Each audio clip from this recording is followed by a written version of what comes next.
Welcome to the Human Capital Innovations Podcast, your go-to source for personal, professional, and organizational growth and development. We hope you tune in often for all things people management, organizational development and change, organizational leadership, and social impact related. Maximize your personal and organizational potential with Human Capital Innovations Podcast.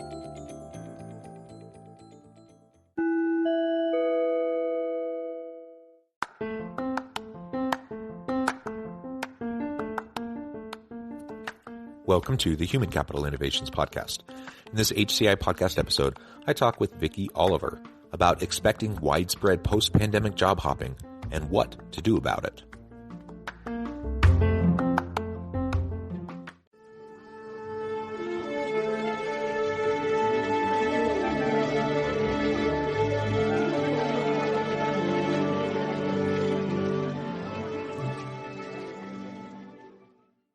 Vicky Oliver, welcome to the Human Capital Innovations Podcast.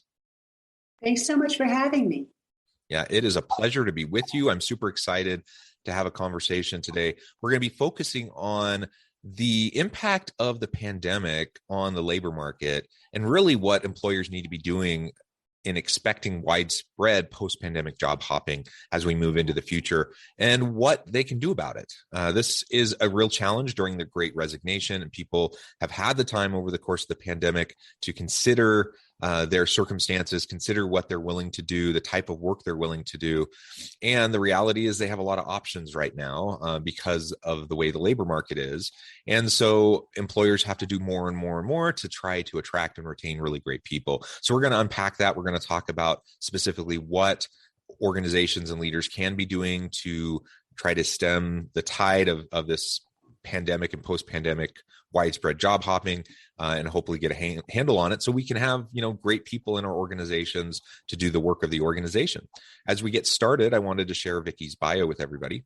Vicky Oliver is a leading career development expert and multi-best-selling author of 5 books, including 301 Smart Answers to Tough Interview Questions, named in the top 10 list of best books for HR interview prep, 301 Smart Answers to Tough Business Etiquette Questions, and Bad Bosses, Crazy Workers, and Other Office Idiots. I love that title, by the way.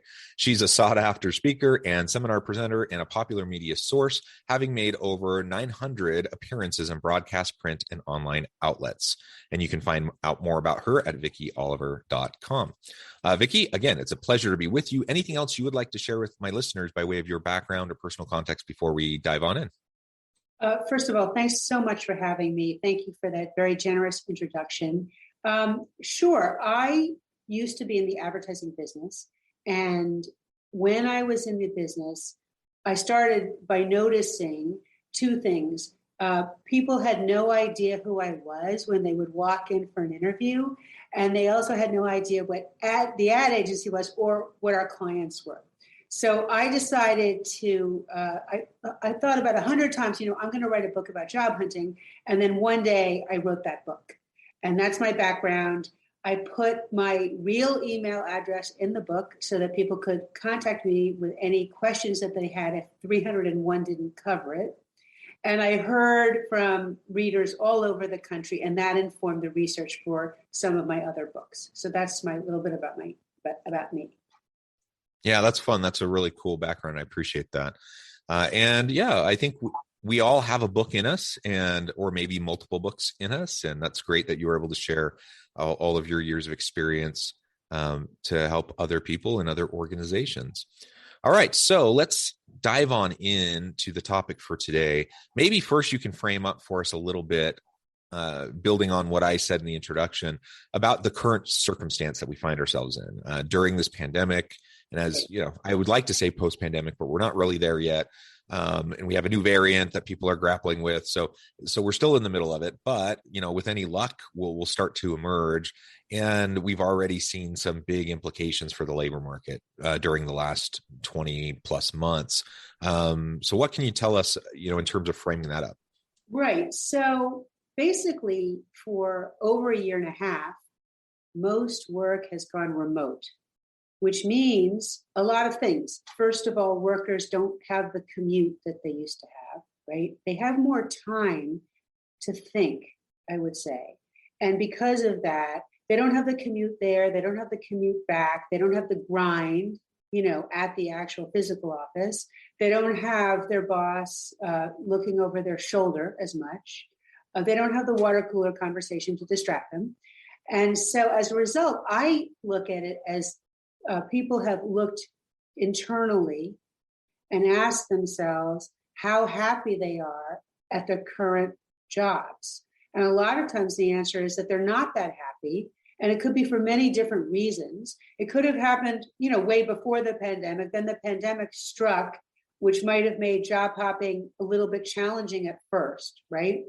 But then day after day, rolling in, from their living room to their home office to work, they had, I think, more time to think and consider whether or not they actually like their jobs. Do their own values align with the values of the company? And if not, what do they want to do about it? And as a result, maybe partly because of the pandemic, there's this pent up need on the part of workers to leave, and it's called the Great Resignation. And everyone now is sort of thinking like, what can I do? Am I being paid enough? Am I happy enough? Am I being rewarded enough? What else can I do? Also, I just want to make this point. We have been forced to learn technology in a way that we never had to before. We have had to step up, and learn new technology for us. Like, how do we do Zoom meetings? How do we deal with each other remotely? How do we communicate maybe with workers that are across the country or even across the world? So we've had to adjust to different time zones. There's a lot of learning that's happened in the past year and a half or more, 20 months. And so workers are also more qualified than they've been before. They have more skills that they've amassed that they can take forward to a new job. Yeah. So with all of that, it creates the conditions for tremendous opportunity for employees. And as you said, in the early days of the pandemic, we saw huge levels of unemployment, not just in the US, but around the world, as organizations were grappling with closing down their physical spaces. And you mentioned how so many people are working remotely. And certainly within the knowledge economy, knowledge workers have gone largely remote or hybrid. But there's still, lots of frontline workers who have to be in person, and organizations had to grapple with how to deal with that and to keep them healthy and safe. So in the early days, it was we saw steep declines, and employment in the unemployment rate rose dramatically. But over time, that kind of leveled off, and we started to see job gains coming back. And really, what we've seen over the last, 6+ months is organizations just cannot fill positions. Many organizations, large organizations, have dozens, if not hundreds, of open positions that are sitting open that they can't fill. They can't get applicants into the pool. It's a challenge. And I know, for example, at my own university, we have just so many open positions that can't be filled. And so then what happens? People have to do the work of their colleagues, people who aren't there anymore. So now I'm doing my job plus another person's job and dealing with the pandemic and everything around that. And so burnout goes up, and stress and anxiety and depression and all those sorts of things, all those challenges are increasing. Couple that with people taking the time to really consider, is this the right job for me? Does it align with my meaning and purpose and what I want for my career? And seeing the labor market pressures that are causing wages to rise. And you can look around and see other people getting really nice paying jobs at other places. It's this perfect storm now for organizations to have a lot of struggle in hiring, and for employees, for people to have tons of options. And when that happens, it's even more important, more than ever, that organizations and leaders within organizations spend a lot of time and energy, and be really thoughtful about how they're going to continue to attract and retain great people. Exactly. Yeah. When you mentioned how you're doing two people's jobs, right? But probably chances are you're not getting twice the salary that you were getting before, right? I'm just guessing. So this is happening universally, and workers are departing in droves. So the question then is, what do we do about it? How do we respond to this? And how can leaders make their team, their organization, a really enticing place, even amidst these market pressures? And maybe you're in an organization where you can't, where you're really struggling to keep up with the wage race.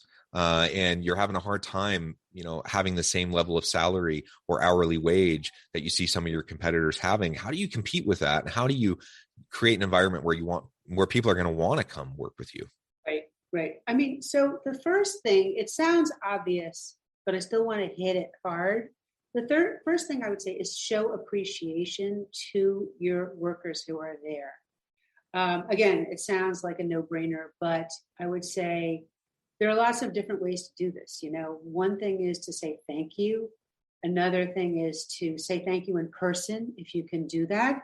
If, let's say, it's all remote, but maybe you can take them out for a breakfast to thank them in person.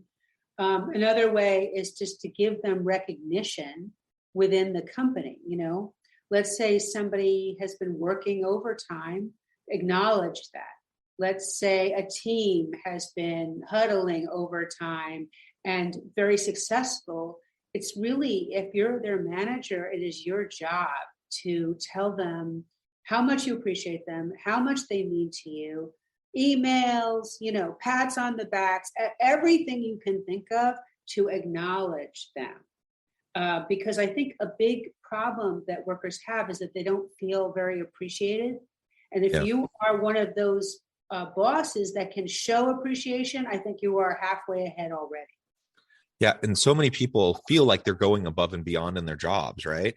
And then I don't know how it's been for you or, for listeners in your organizations.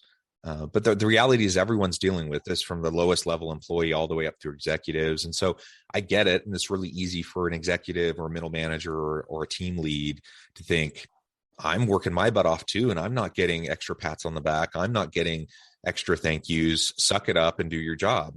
I understand that's how people could approach it, but regardless of how the person you report to is treating you, you still owe it to your team and members of your team to show that level of gratitude and appreciation for the work they're doing, and acknowledging that they are going above and beyond. Maybe you are too, and maybe you're not being acknowledged, and that sucks.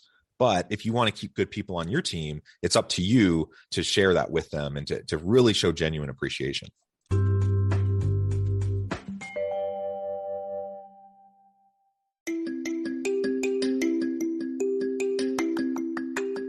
I'm excited to announce the publication of my new book from HCI Press, Bluer Than Indigo Leadership: The Journey of Becoming a Truly Remarkable Leader.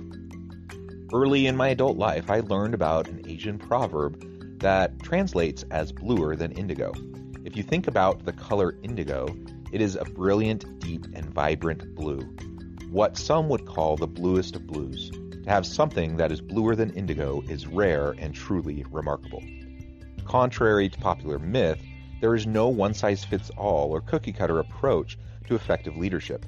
There's no silver bullet, no secret sauce, no go-to model that will solve all of our problems.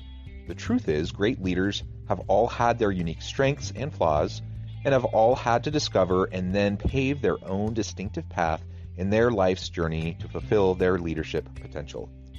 Bluer Than Indigo Leadership will help you discover your own path and explore those ordinary, everyday actions that will help you respond to an uncertain future and produce extraordinary results for individuals, teams, and organizations.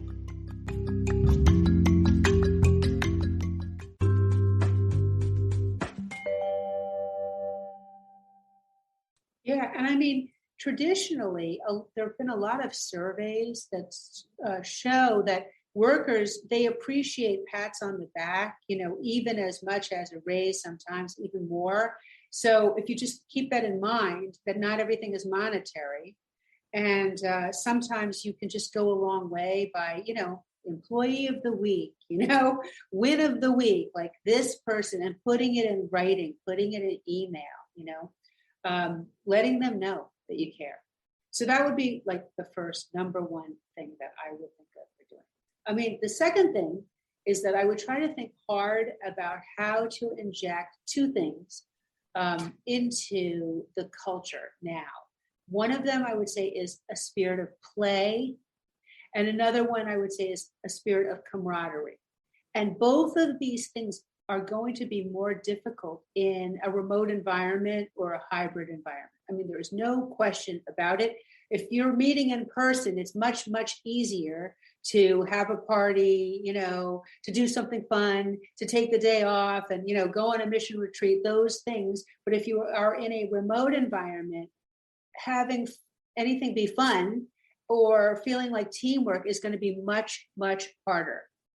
And I think, you need to brainstorm on it and use your imagination and ask the people who work for you, if you need to, what can we do, so that our meetings are more fun and more entertaining? Because to the extent that you can simulate play and make work fun, I think you will retain people more.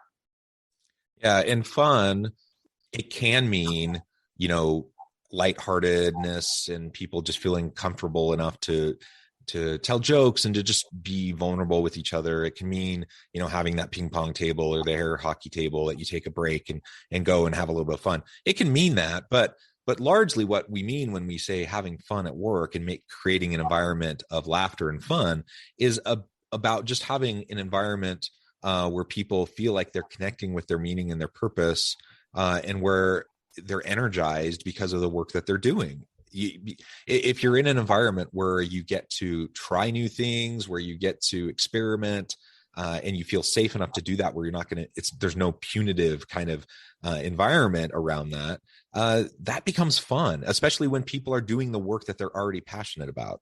And so just lean into that, leverage that, and you can unlock a lot of hidden potential within your people.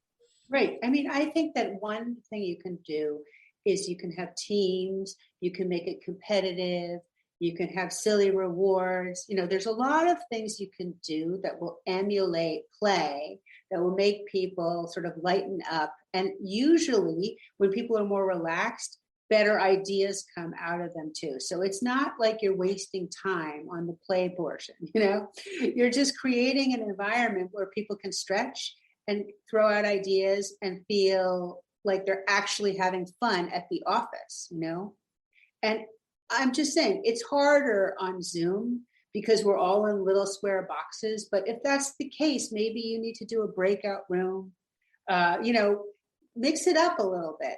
Or you can start by having an icebreaker. Like instead of just launching into the meeting, boom, it's 9 a.m., let's launch into the meeting. You could say, I would like to hear what everybody did over the weekend, or, what books are you reading, or something like that, just to broaden it and have people feel like, oh, I'm a human being. My bosses care about me. They care about me outside of this square on Zoom. Yeah, I think that's right. So we absolutely need to create an environment where people feel like they can experiment and have fun and just be engaged. We absolutely need to be showing gratitude on a regular basis to our people. What are some other things that we can do as we're trying to attract and retain the best talent amidst this really tight labor market? Well, I would say, to focus on your employees' experience. And by that, I mean their current experience, like, are they happy? Are they enjoying the work? And I would say if you're a middle manager or above, also try to work out with each of your workers a plan for their growth and development. If they feel like you care about them learning and growing and, getting promoted and getting raises and taking on more responsibility, they will stay with you.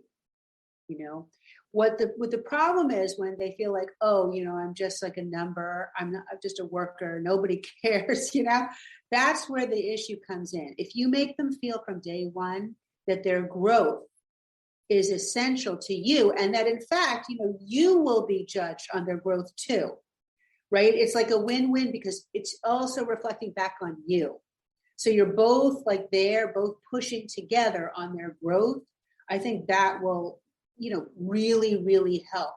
Additionally, I just want to make a point about feedback, because this doesn't mean, I'm not suggesting that as a boss, you have to give people 100% perfect feedback every time, the proverbial A on the report card. That is not true. If somebody needs like development help, it's incumbent on you to help them realize a way that they can get better at their jobs as well. So I just want to take a little bit of a quick detour and just say, when you're giving feedback to people, it should be constructive.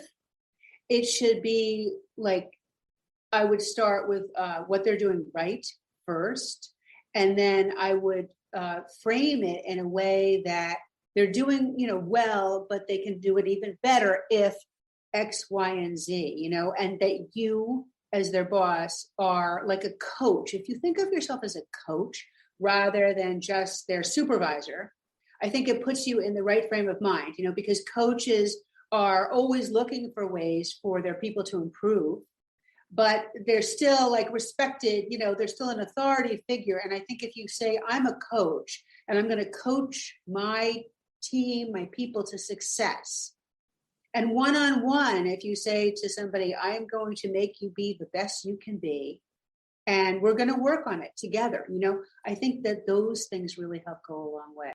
It also embedded in that coaching approach and mentality is the genuine desire to support your people as they're developing, right? So as you're giving this feedback that you were just talking about, if you're taking a coaching and mentoring approach, your people are going to feel that you care about them, that this isn't punitive, that you really do want to see them succeed, and that you're going to help them get there. You're going to support them as they go through the developmental stages. And when you can do that, I mean, that really can unlock a lot of potential with your people. And as you mentioned, the performance of our people reflects well on them, of course, because it's their job and they want to do well so they can progress either in the company or move to a different opportunity at some point. But your job as a leader, that's exactly what your job is, to unlock the potential of your people and to help them be successful and individually and collectively. So it absolutely makes you look better as a leader and will give you a chance to also advance in your career. So it really is a win-win. It's so interesting to me when I hear leaders talk about not being willing to invest in their people because they feel like it's a waste of time. I'm like, well, what else are you doing? That's your job. And if you're not doing that, you're going to have poor performance, and lo and behold, you're not going to look like a very good leader. Yeah, I think that's an excellent point. I also wanted to kind of hit that word mentor a little bit harder too, because I think that typically workers feel like they wish that their bosses would mentor them, their direct supervisors would mentor them, and sometimes they feel frustrated that they're not getting the attention that they need. But another thing, like if you have a lot of people working for you, another thing you can do is you can encourage them to find a mentor within the company, somebody in addition to you, so that you don't feel like, oh, you're always burdened with all the mentoring. Like, let's say you have 25 people working for you. You can encourage, you could even, if you wanted to, develop a mentoring system within your team or your company. And I just want to say, mentor does not have to be somebody older, somebody who makes more money.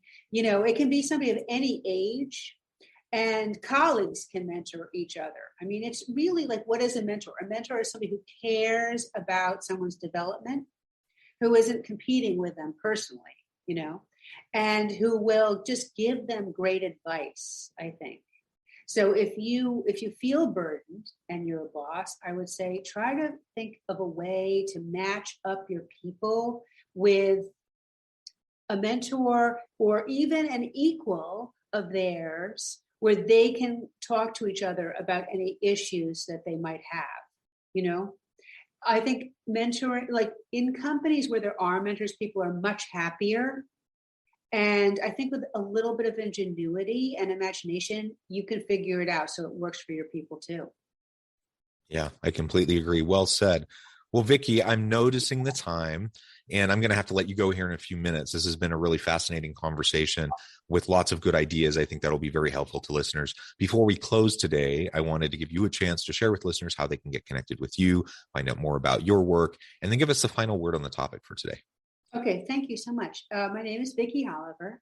You can get in touch with me at vickyoliver.com. It's pretty easy. It's Vicky with a Y, oliver.com. It talks about my books. They're available on Amazon and other places where books are sold. And as a final word on it, I would just say, put yourself in the other person's shoes, put their Cole Haans on or whatever shoes they're wearing today, sneakers, Nikes. Think on if you were working for yourself, what would you advocate? Think of yourself as the perfect arbiter of what a great boss is. And you're an ambassador for your company. You're the boss of bosses, and think of yourself that way and just try to grow as a boss. And I think you will. Yeah, I think so too. I love it. Thank you, Vicky. It's been a real pleasure. I encourage listeners to reach out, to get connected, find out more about what Vicky can do for you. And as always, I hope everyone can stay healthy and safe, that you can find meaning and purpose at work each and every day. And I hope you all have a great week.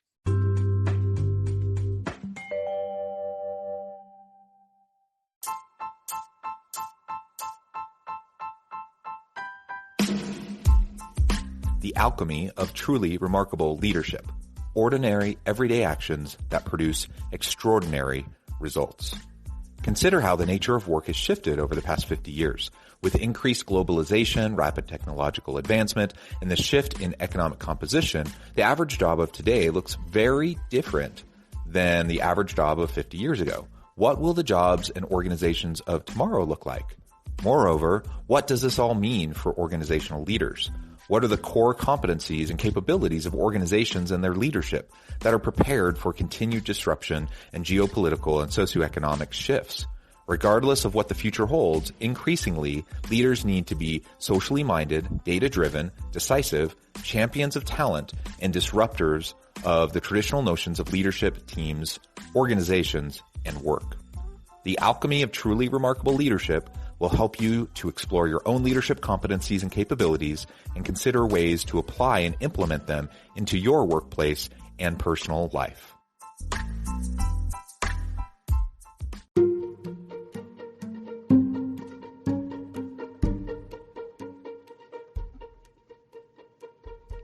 Check out Human Capital Innovations magazine, Human Capital Leadership.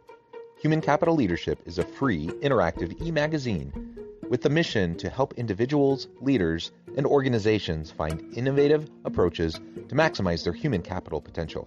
We publish issues quarterly in August, November, February, and May. Take a look at the latest issue and let us know what you think.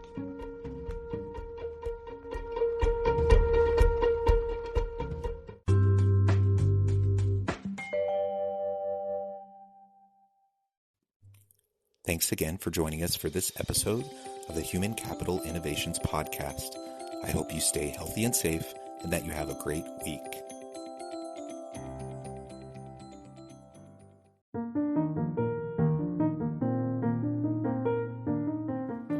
Check out our new weekly LinkedIn newsletter, Alchemizing Human Capital, exploring industry trends via original research and interviews with executives and thought leaders from across the globe. We look forward to having you join us.